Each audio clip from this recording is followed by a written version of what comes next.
na fase final, né, fazer aqui com o encerramento desse grande evento que foi o nosso, com todos os problemas que a gente teve, né, porque sempre tem, mas eu acho que nós terminamos bem, sobrevivemos todos e estamos aqui guerreiros, fortes guerreiros. Bom, a gente tem aqui a professora Mônica Rist para fazer a nossa conferência de encerramento.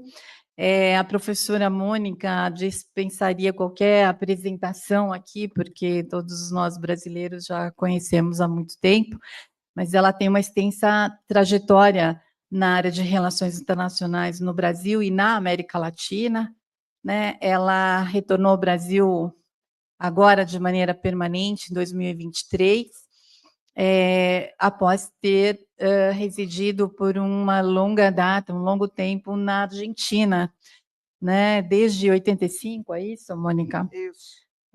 Bom, a Mônica é doutora em estudos estratégicos pelo Programa de Pós-Graduação em Estudos Estratégicos Internacionais da Universidade Federal do Rio Grande do Sul, mestre em Ciência Política pelo Instituto Universitário de Pesquisa do Rio de Janeiro, desde 82, bacharel, licenciatura possui licenciatura em História. Enfim, ela tem um currículo aqui que, se eu for ler tudo o que ela já produziu e fez, e ontem ela já estava aqui com a gente lançando o último livro aí em parceria com a professora Lia. Bom, Mônica, eu agradeço a sua presença, já passo a palavra para você. Ok. Acendeu? Está ligado? Tá. Bom, eu acho que a troca é péssima, porque eu acho que a última mesa, mais uma vez, mostrou assim, uma quantidade de temas e nos deixou todos instigados a querer debater, tanto o que é... Né, para mim, foi uma quantidade de informações novas sobre a cozinha mesmo das articulações da extrema-direita americana e brasileira e como isso está, digamos, sendo rebatido. E, enfim, eu achei sumamente interessante, e depois a apresentação de Lia Walsh com respeito ao estado atual, onde nós estamos em termos comerciais e da relação comercial com os Estados Unidos. Enfim, eu não tenho maneira de competir com a qualidade do debate, com essa audiência que a gente ia ter, com essa breve apresentação, que chamá-la de conferência, eu acho que seria dar-lhe um upgrade que não virá ao caso, até porque já tem uma pressão de tempo também, e de ideias que foram aparecendo nesses 2 dias sobre o que dizer. Porque eu queria combinar, por um lado, uma espécie de balanço, avaliação do conjunto de exposições, do que foi colocado, num contexto, digamos, de construção institucional invertebrado, que é como eu chamaria o projeto INEU, e, ao mesmo tempo, querendo também transmitir algumas ideias e reflexões sobre o momento atual do relacionamento Brasil-Estados Unidos, até porque hoje o dia começou com 2, não foi uma, mas foram 2, assim, 2 notícias de conteúdo e substância da maior importância. Uma, a probabilidade de um encontro e uma visita de Estado do presidente Lula aos Estados Unidos no ano que vem, e a outra, a divulgação da nova política de estratégia nacional dos Estados Unidos, onde agora existe um capítulo específico para a nossa região, e realmente combinar esses 2 fatos, né, as 2 sopas do dia, para dizer de alguma maneira, a essa reunião, dá, enfim, panos para muitas mangas. Então, é difícil colocar um foco e ser objetiva no que eu vou tentar expor. Talvez seja meio desorganizado e peço perdão por isso. Eu acho que eu vou começar com uma brevíssima reflexão, mais no território epistemológico, sobre o INEU e esse momento, que, como foi bem colocado e explicado pelos seus principais responsáveis, é um momento de inflexão, o início dessa terceira etapa, e que, inclusive, teve uma espécie de parênteses em todos os sentidos, e que acabou fazendo com que essa reunião fosse uma espécie de interregno, não no sentido gramsciano, porque não há sintomas mórbidos do período anterior do INEU a serem mencionados, são só virtudes. Mas, de qualquer maneira, eu acho que, sem querer, né, quer dizer, isso não foi programado, mas acabou que essa reunião ela se transformou numa espécie de parênteses, e um parênteses da excelente qualidade. Muitas vezes os parênteses são simplesmente algo que não foi nem virou pé de página, que ficou só ali perdido, mas, nesse caso, eu acho que esse parênteses virou um excelente exercício de reflexões, pensando um pouco naquela ideia do CAR, né, da crise dos 20 anos, ou seja, um pedaço das reflexões olhavam para trás e traziam a bagagem já acumulada de qualidade intelectual da construção do INEU, e o outro pedaço olhando para frente e já deixando sobre a mesa várias possibilidades e vários caminhos de pesquisa, de ênfases temáticas para o futuro, a própria exposição do embaixador Alto Falheiro teve esse momento de identificação de 3 temas que não estavam explicitamente colocados no programa. Então, eu acho que dessa reunião podem sair muitos elementos olhando essa terceira etapa do INEU, que é uma terceira etapa, e também isso não foi programado, mas que vai, historicamente, coincidir com um momento, né, de enorme carências e necessidades e estímulos para trabalhar em todas as dimensões do que é, e de uma forma muito interdisciplinar também, do que é pensar a ordem internacional num contexto de descenso e crise do liberalismo e do projeto hegemônico americano, e como o Brasil está se inserindo nessa etapa, e os desafios, como todos colocaram aqui, ou muitos, que nós enfrentamos nessa inserção, nessa etapa. Até porque, isso também foi mencionado aqui de diferentes maneiras, os desafios, elas, hoje em dia, e aqui, enfim, a ideia do jogo dos 2 níveis vai no sentido putschmanniano clássico, eles são dados tanto de fora como de dentro, né?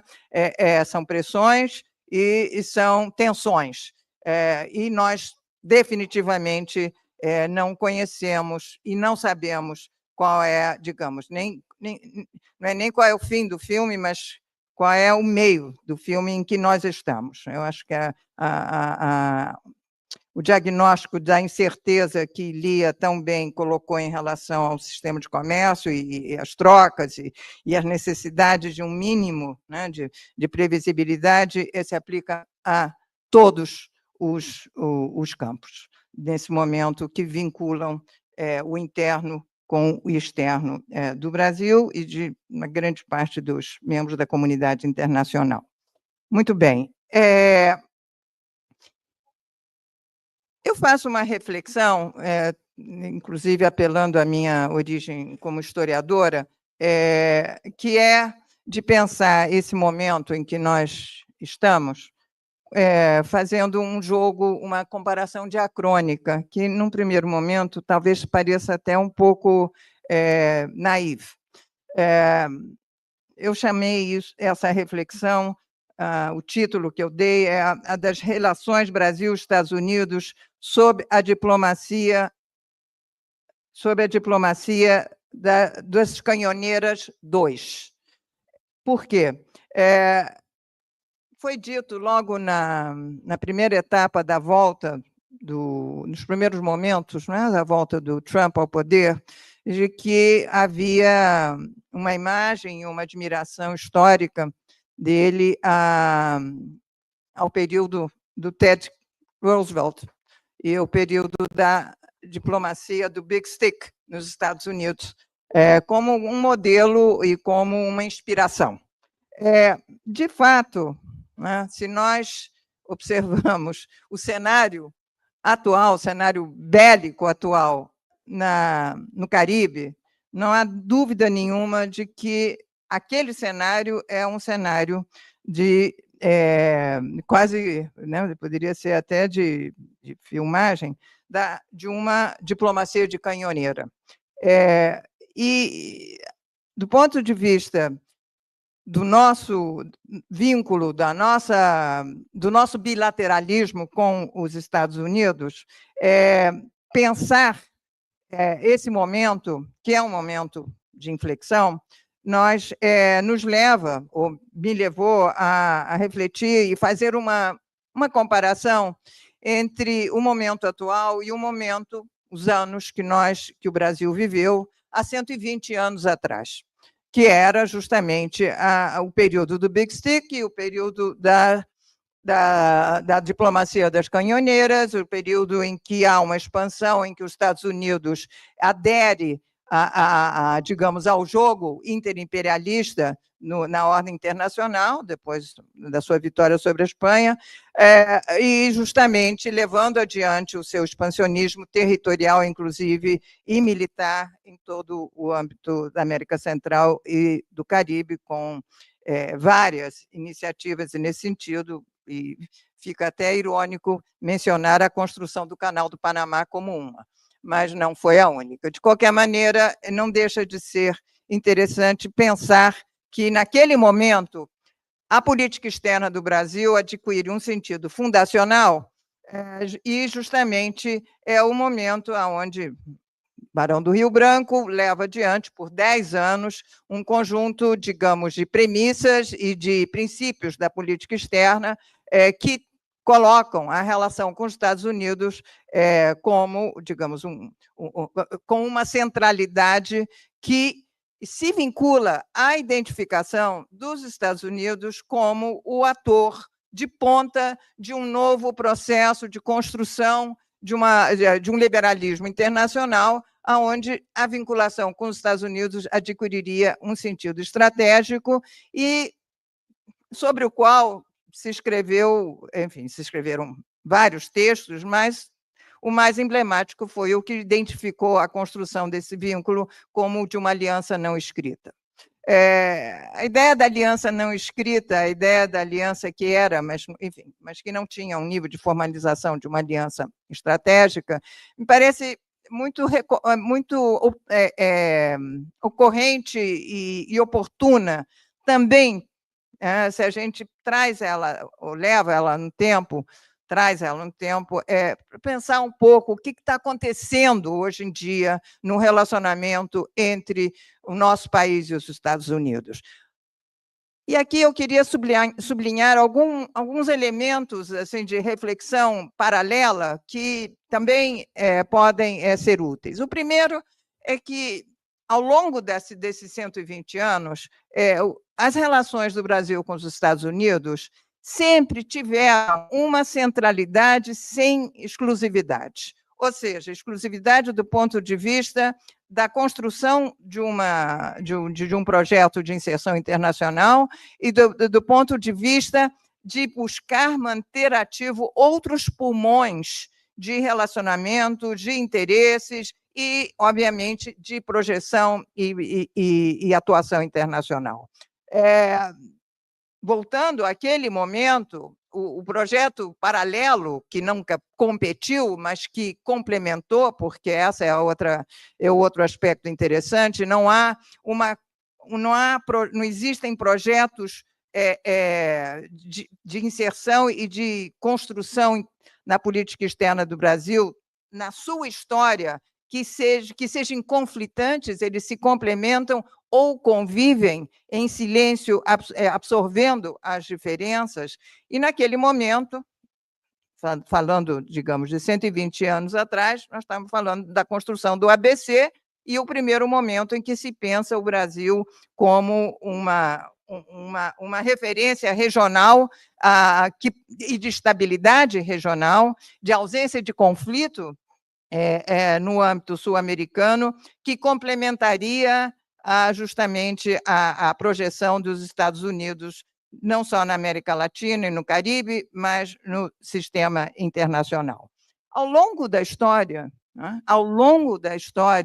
nós tivemos diferentes momentos, e obviamente vinculados a projetos políticos internos, de atualização e transformação do relacionamento do Brasil com os Estados Unidos, obviamente com a sua economia política acompanhando, mas aonde a busca de pulmões alternativos que convivessem com esse relacionamento e que gerassem uma possibilidade de diversificação e de articulações políticas, econômicas, militares alternativas conviveram.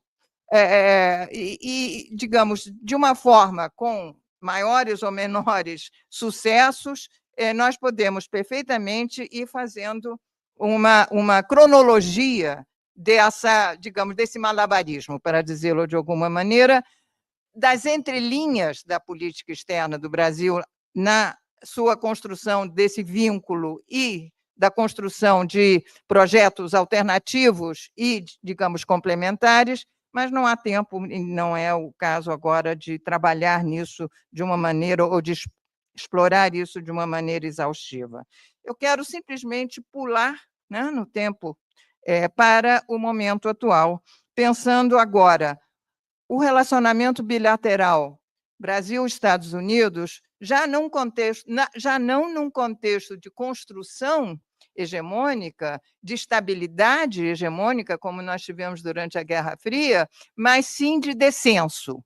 E como, nesse momento, e faz parte, digamos, de tudo que nós falamos, sobre tudo que nós falamos nesses 2 dias, quais são, digamos, os desafios que o Brasil enfrenta justamente em ter que lidar com esse bilateralismo num contexto de descenso e de redefinição das regras do jogo, como foi colocado aqui, da presença dos Estados Unidos agora numa manifestação claramente imperial.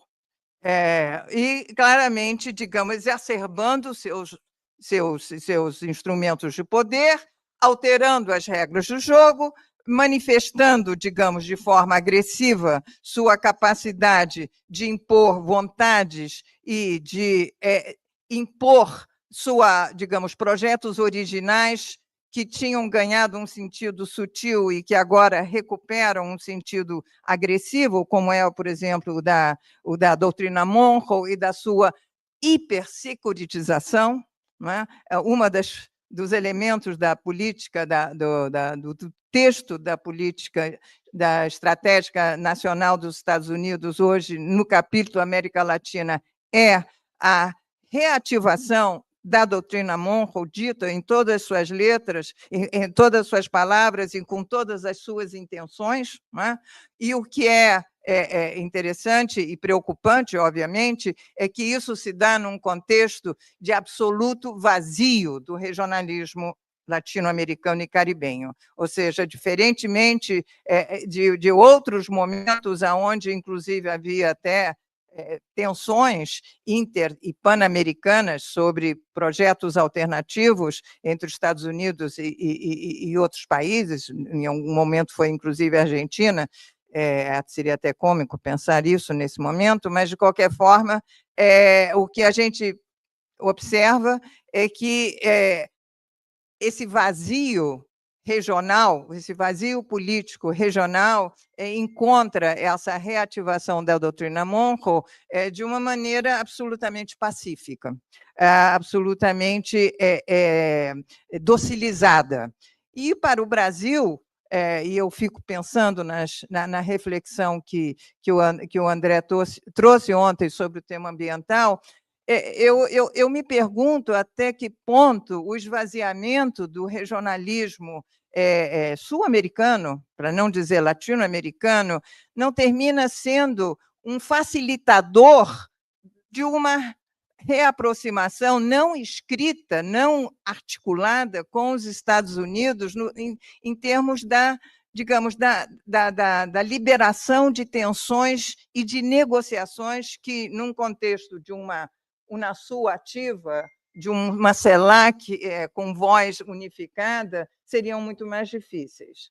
E pergunto até que ponto o caminho que nós estamos, nesse momento, levando adiante de inserção internacional, não está, pouco a pouco, abrindo um tecido, digamos, construtivo e de complementação e de reciprocidades no relacionamento com os Estados Unidos, que eu diria que há 6 meses atrás eram absolutamente invisíveis para os nossos olhos. Nós não tínhamos como enxergar, ou pelo menos colocar em discussão que isso estivesse sobre a mesa. Claro que eu não estou aqui defendendo nem identificando uma armação, uma construção deliberada de aliança não escrita com os Estados Unidos num contexto de descenso hegemônico, mas sim de identificação de núcleos ativos dentro da nossa vida democrática que estimulam e que respondem a estes estímulos que vêm dos Estados Unidos nessa direção. E essa reflexão, ela, por um lado, ela se sustenta a partir de algumas, já assim, algumas identificações claras de pilares de sustentação. A militar é uma, a militar de defesa e segurança é uma, que é onde claramente, e o que estaria faltando está sobre a mesa de negociação, que é tentar trabalhar juntos no combate ao crime organizado. Né? Eu acho extraordinário que nós estejamos, nesse momento, falando disso abertamente numa negociação bilateral com os Estados Unidos, quando estão sendo bombardeados barcos no Caribe com essa argumentação de que é um combate e é uma luta no âmbito digamos, do combate ao crime organizado. É surpreendente que nós estejamos, digamos, normalizando essa possibilidade de entendimento, mas também é completamente justificado em função da gravidade do problema hoje em dia no contexto da nossa democracia e a relação entre crime organizado e, obviamente, os problemas institucionais que nós temos na construção da nossa democracia. No âmbito econômico-financeiro, eu diria que o pilar não está absolutamente sólido, mas tudo parece indicar que caminhamos em direção semelhante. As possibilidades e, obviamente, a vinculação de um sistema financeiro propício ao que Giorgio comentava, nós somos um grande, né, quer dizer, um grande território atraente para o investimento internacional, leva a pensar que, digamos, essa possibilidade de articulação positiva de uma presença dos Estados Unidos nesse processo esteja totalmente agilizado e sendo, digamos, pouco a pouco, beneficiado, sempre quando alguns campos e alguns interesses sejam preservados. O que parece ser o espaço e a dimensão mais problemática nessa construção é a que se dá no campo político institucional e da saúde do nosso Estado de Direito. E o nível de tensão que nós estamos começando a observar na convivência entre os 3 poderes, nós estamos com uma agenda montesquieriana, praticamente, né, onde a redefinição das das regras de convivência entre os três poderes parecem, digamos, que precisam ser revisitados e retomados para que a gente para ter um horizonte, inclusive de estabilidade eleitoral nos próximos 12 meses, não é?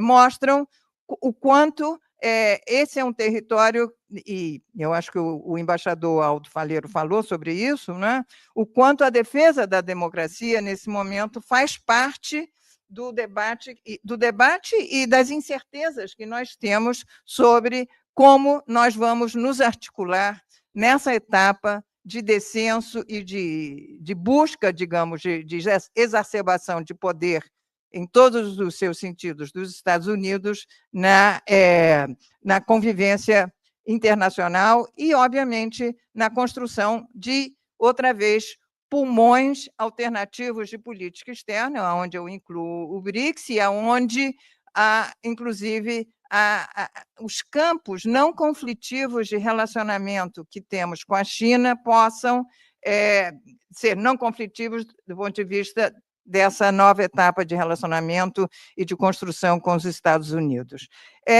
Eu acho que são agendas abertas, nós não temos respostas. Alguém falava hoje, há normatividades que são traduzidas em abuso de poder, estão, obviamente, sendo normalizadas, e determinadas realidades, como a Magali disse, nada é tão novo quanto parece, não é? É verdade, mas, ao mesmo tempo, as suas complexidades, por tudo que nós assistimos e escutamos nesses 2 dias, mostram que o vínculo com os Estados Unidos já não é mais de uma economia exportadora de café, que precisava assegurar um mercado em expansão e que não tinha a complexidade, digamos, de uma interdependência assimétrica tão posta sobre a mesa do ponto de vista das suas normativas, do ponto de vista das possibilidades de crescimento e, obviamente, de estabilidade num âmbito democrático e de maior igualdade, equidade social.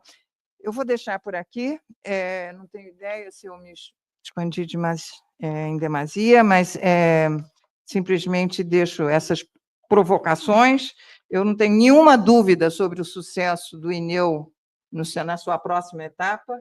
Eu acho que nós temos aqui uma quantidade de possibilidades de territórios para explorar, mas também não há nenhuma dúvida de que vai ser uma etapa onde os resultados das pesquisas e o trabalho que nós temos para fazer em termos de reflexões críticas vão lidar com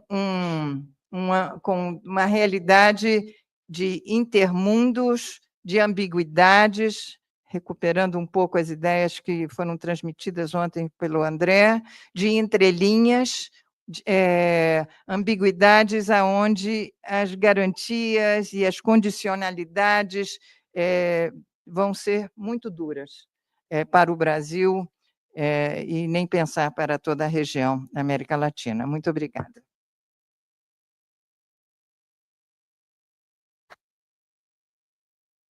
Obrigada, professora Mônica. Eu achei interessante você trazer essa metáfora, né, das canhoneiras, né? Então, a gente foi lá para o século XIX, né? E a diplomacia das canhoneiras, né? A diplomacia clássica dependia de poder incontestável, né? Então, quando você fala que seria a diplomacia das canhoneiras 2.0, com esses bombardeios que você falou, né, trouxe aqui, que infelizmente todos nós aqui acompanhamos, é a própria, é a original, né? Então, não é bem 2.0, é a original, ele foi aqui reproduzida de forma muito, né, de força, de exercício de força, de poder, de forma incontestável, né? Bom, gente, eu gostaria de saber se vocês têm questões inclusive para a Lia e para o Paulo, tá? Aqui da mesa anterior. Então, agora é a hora, a professora Mônica estava meio ansiosa aqui também, o tempo está correndo, e, enfim, tinha gente precisando ir embora, mas está aberto aqui as questões para a gente, então, ir para o encerramento mesmo.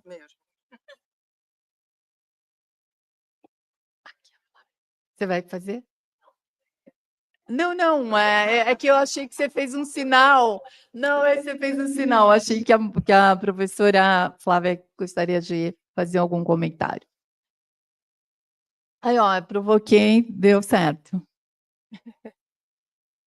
Não, mas uma sessão extraordinária, a meu ver, enfim, juntando a conferência da Mônica e as duas exposições, achei, acho que, como a Mônica já comentou, aprendi também muitíssimo, não tinha noção com o que o Paulo nos trouxe sobre o papel dos escritórios de advocacia, né? Para a gente pensar aqui que eu queria compartilhar com vocês, talvez a ideia, duas dimensões, né? A dimensão regional, antes de tudo, que a Mônica nos trouxe elementos extraordinários para articularmos, né? O esvaziamento do regionalismo vis-à-vis a relação com os Estados Unidos, o que o Paulo nos trouxe, né, sobre o sistema interamericano. Eu diria que, na verdade, o sistema interamericano esteve na vanguarda da ação da extrema-direita, não por acaso, né? É no nosso continente que se expressou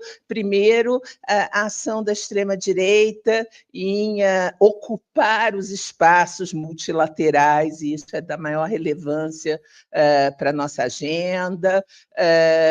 E eu vim pensando também com relação a muito rico que a Lia nos trouxe sobre setores, né, interesses exportadores. Então, meus dois comentários são sobre a relevância da dimensão regional, hemisférica, e dos interesses transnacionais, que eu até acho que o título dos jogos de dois níveis duplicados, não, a literatura sobre, né, que vem explorando jogos de dois níveis duplicados, olha para cada dimensão doméstica sem dar talvez mais atenção a transnacionalismo, como é que os setores não estatais se articulam no interior.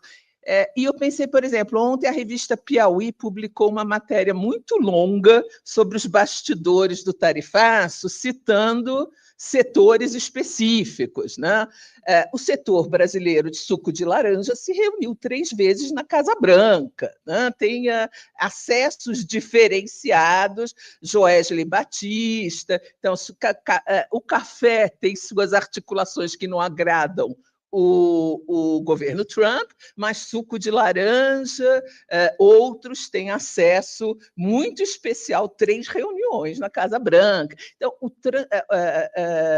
varia, né, certamente, para pensarmos interesses exportadores de articulação, varia os grandes. A celulose também está citado na matéria. Celulose tem acesso às grandes multinacionais americanas, que são financiadoras do governo Trump. Então, esse transnacionalismo dos grandes interesses é da maior relevância, e acho que a construção de cenários, dados riquíssimos que a Lia nos trouxe, ajudam muito a pensar, organizar essas dimensões como a agenda. Então, da minha parte, era só compartilhar, assim, não sei se teremos tempo, eu ficaria a tarde inteira discutindo o que ouvimos hoje de manhã.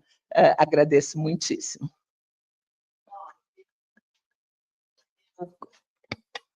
Ligou aqui? Agora ligou. Paulo, você quer vir aqui para a mesa para comentar? Bom, mas pode responder daí, a Lia aqui também, acho que ela está mais confortável aqui. Aqui.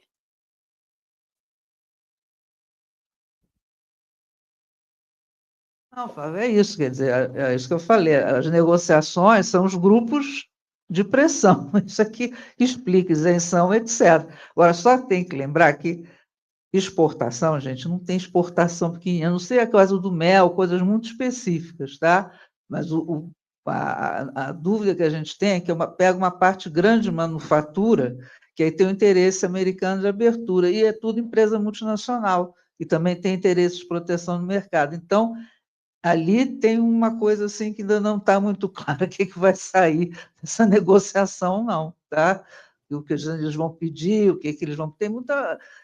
As empresas multinacionais grandes, que a manufatura nossa eles desviam, eles não têm muita dificuldade. Né? Por isso que essa negociação, os outros temas é que eu acho que vão pegar. Tá? Muito mais, e são temas muito mais complicados, né? Que são temas de regulação. Aí é que vamos ver o que acontece.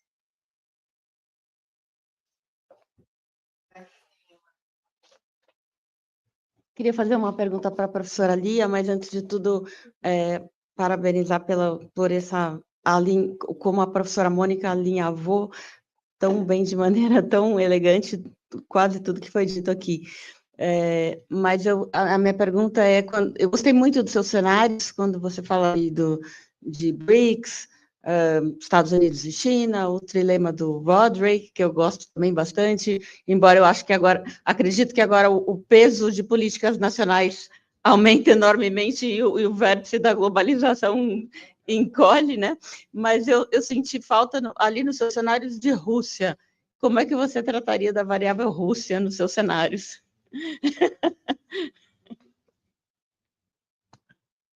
Acho que a Rússia, para o Brasil, ela entra só dentro do bojo do BRICS. Né? E o dilema para o Brasil é a questão da China e os Estados Unidos. Né? Acho que a Rússia, enfim, pode ser, porque aí não é a minha área. Né? As outras áreas, segurança, não sei como se articula. Né? Tem a questão da Ucrânia, etc., mas acho que aí o governo tem ido com mais cautela. Né? Acho que não entra muito nessa área, não. Você pode falar da Rússia e da Ucrânia.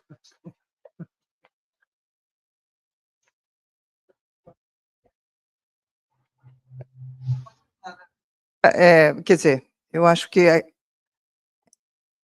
do ponto de vista justamente, um pouco endossando o que Lia acaba de dizer, quer dizer, do ponto de vista do nosso relacionamento com os Estados Unidos, o peso da nossa relação com a Rússia ele foi brixianizado, não é? E isso, digamos, é um alívio do ponto de vista enfim, do nível de exposição que ele teve, por exemplo, há 2, 3 anos atrás.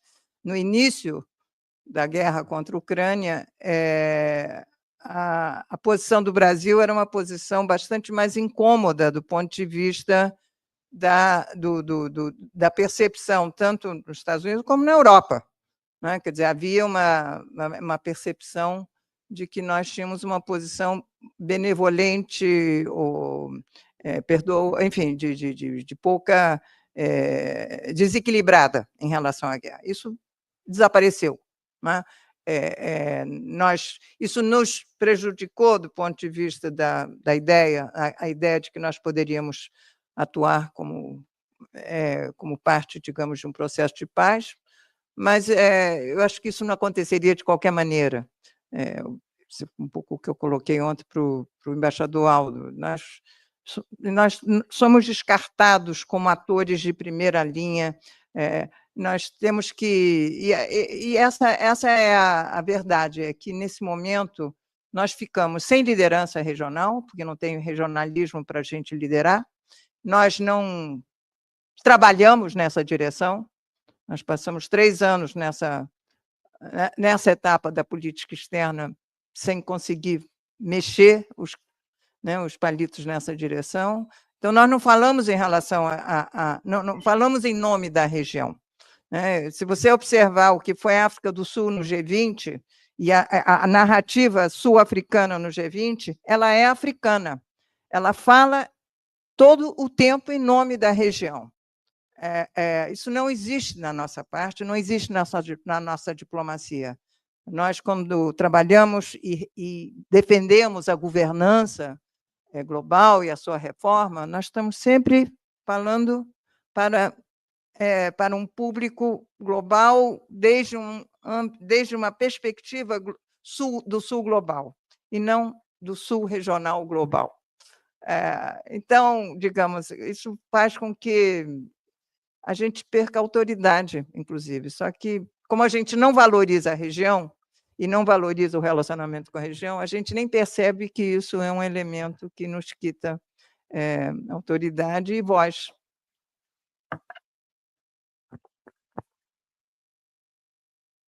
Queria fazer uma pergunta para o Paulo. Eu gostaria de pedir para você falar um pouquinho mais sobre a receptividade, né, de setores do Partido Republicano, que você falou na eleição de 2022, né, que vocês tiveram contato, conseguiram apoio naquele decreto.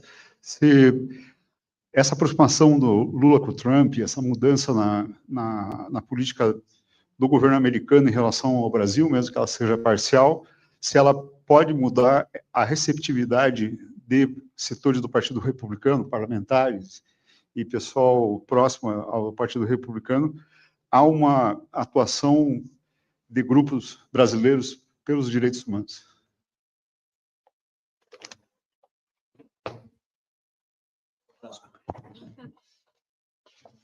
Não, pode, já mudou. Já mudou.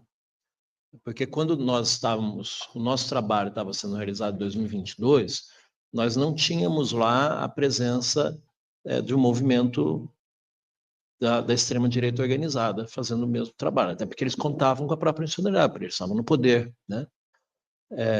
E a receptividade era muito maior. E ela se reforçou muito, porque nós chegamos no início de 2022, conversando com todos os atores, meio que antecipando o que ia acontecer. Né? Vai acontecer isso.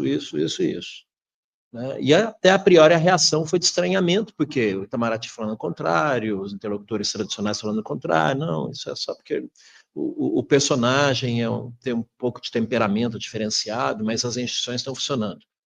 E depois, no final, tudo que nós havíamos conversado com cada interlocutor se efetivou. Então, nós ganhamos um grau de credibilidade muito alto. Hoje eles nos buscam para falar, me expliquem isso aqui, né? Agora não, agora eles estão muito bem organizados, e aí a ala mais ideológica, aquela que provém mesmo das relações com o próprio Marco Rubio e da Flórida, se solidificou num núcleo de apoio incondicional a eles, na conquista da própria audiência que eles conseguiram fazer na Comissão Tom Lands de Direitos Humanos. A gente conseguiu colocar uma voz nossa lá, que foi o Fábio. A gente colocou o Fábio para falar lá. Era para ser eu, mas a gente achou que uma voz acadêmica ia neutralizar melhor os discursos que estavam lá.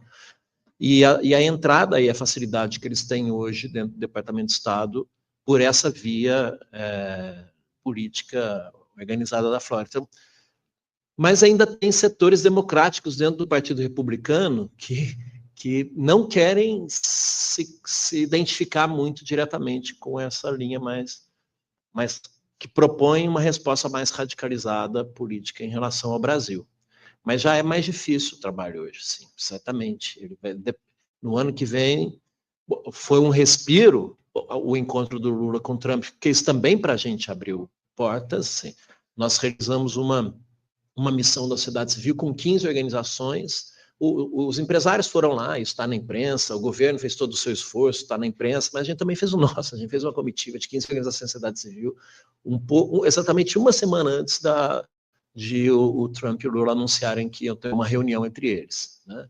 E ali a gente estava articulando exatamente como os parlamentares americanos, eles mesmos, dentro puxando a competência de uma interpretação autêntica, questionar a interpretação que estava sendo dada para a lei Magnitsky, e eles questionaram isso nos tribunais para tentar derrubar.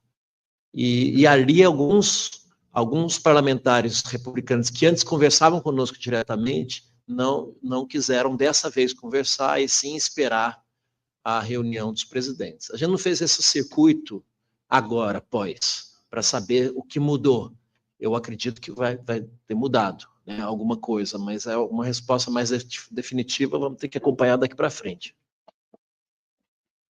Se me permite mais uma pergunta?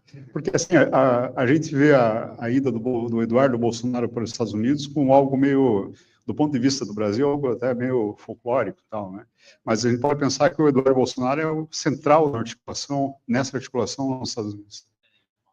E Paulo Figueiredo.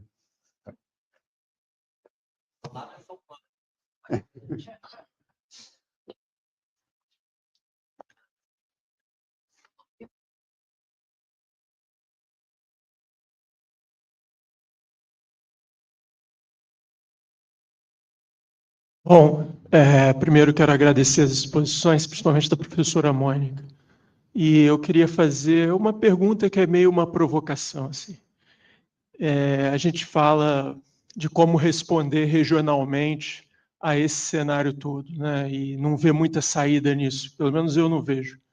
E aí a gente fala da falta de programas como o Grupo ABC no final do século XIX, sei lá.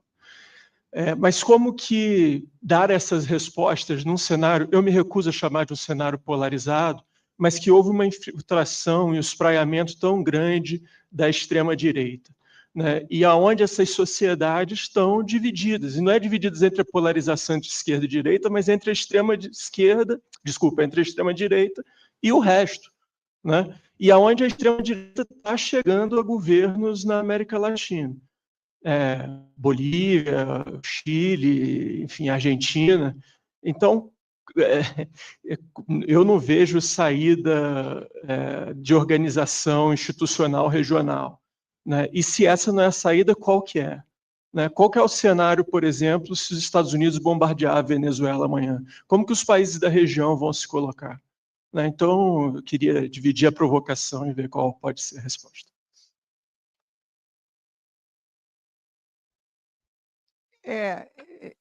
Eu não sei se eu vou conseguir.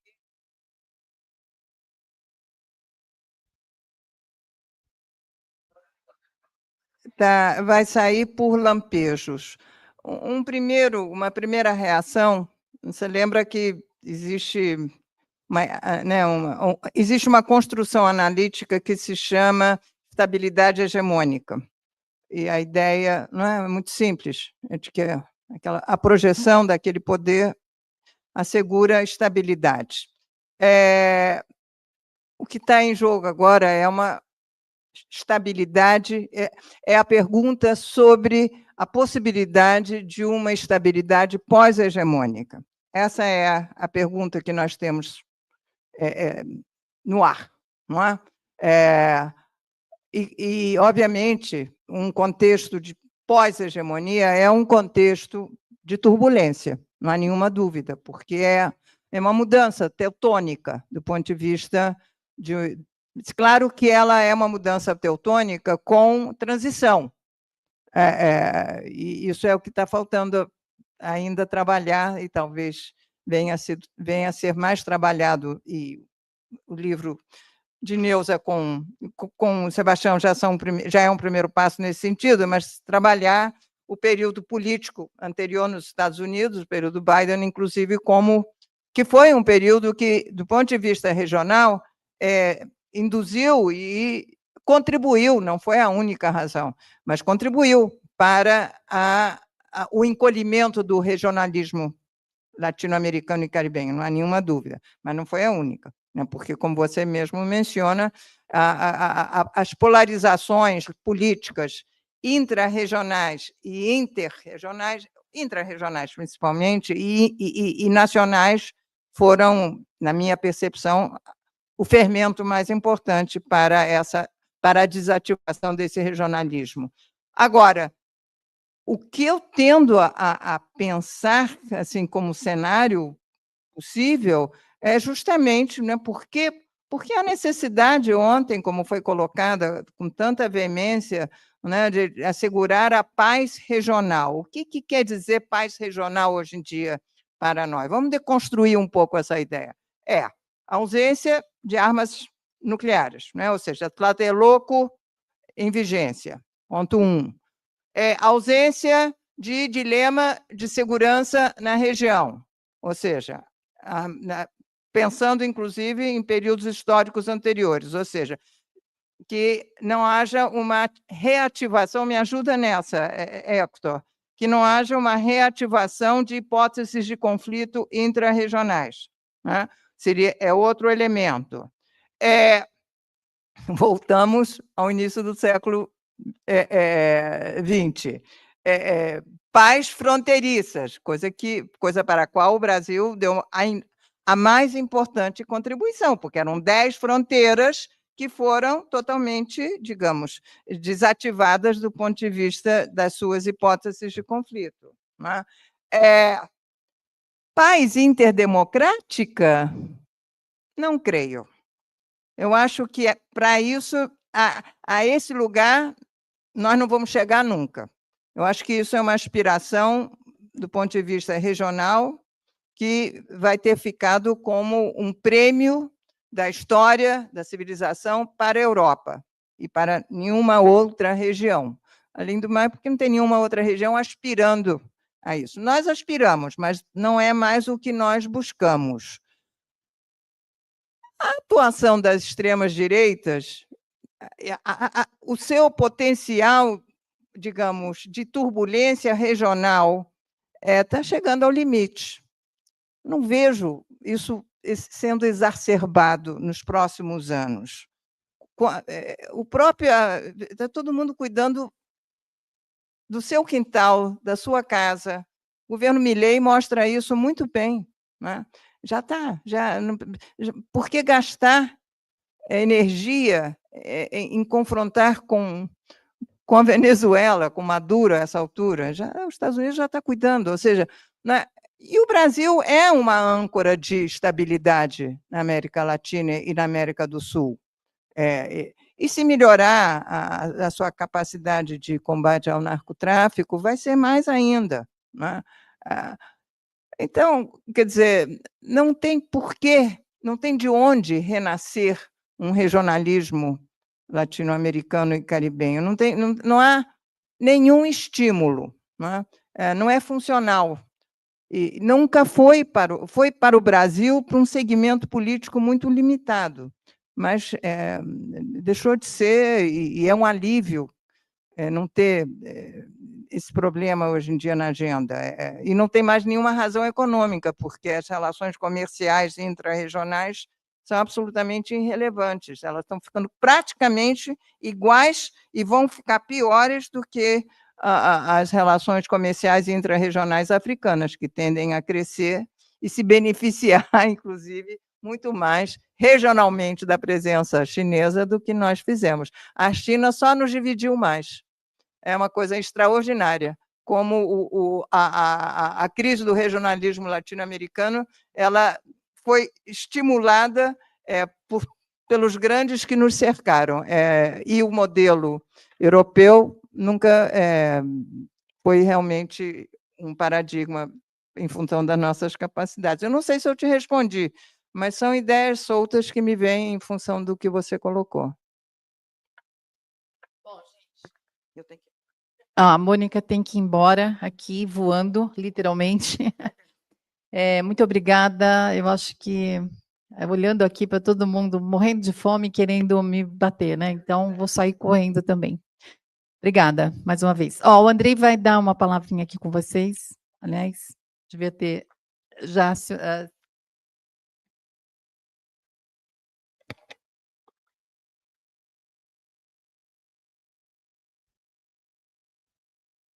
Vou apenas fazer a síntese dos trabalhos, nada mais de 50 minutos, né?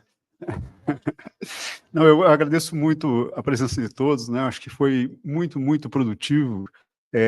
Agradeço aos agradecimentos que foram feitos a mim, e eu transmito também ao colega, parceiro Samuel, e a todos os membros da comissão organizadora, Flávia, Hector, né, que nós desenhamos, né, durante várias semanas este evento, né? Então, nós começamos bem e começamos com muitos problemas, como todos detectaram. Teremos muito trabalho a fazer e vamos continuar. Bom, nós vamos ter uma reunião do Conselho ampliado agora à tarde, né? Então, quem estiver por aqui será na sala de defesas do terceiro andar. Terceiro certo? andar, na sala de defesa. Sala 4. No quarto andar. Quarto andar, sala de defesa. Sala de Quarto andar. defesa. Então, a gente encerra por aqui. Bom almoço a todos e todas, e até ano que vem.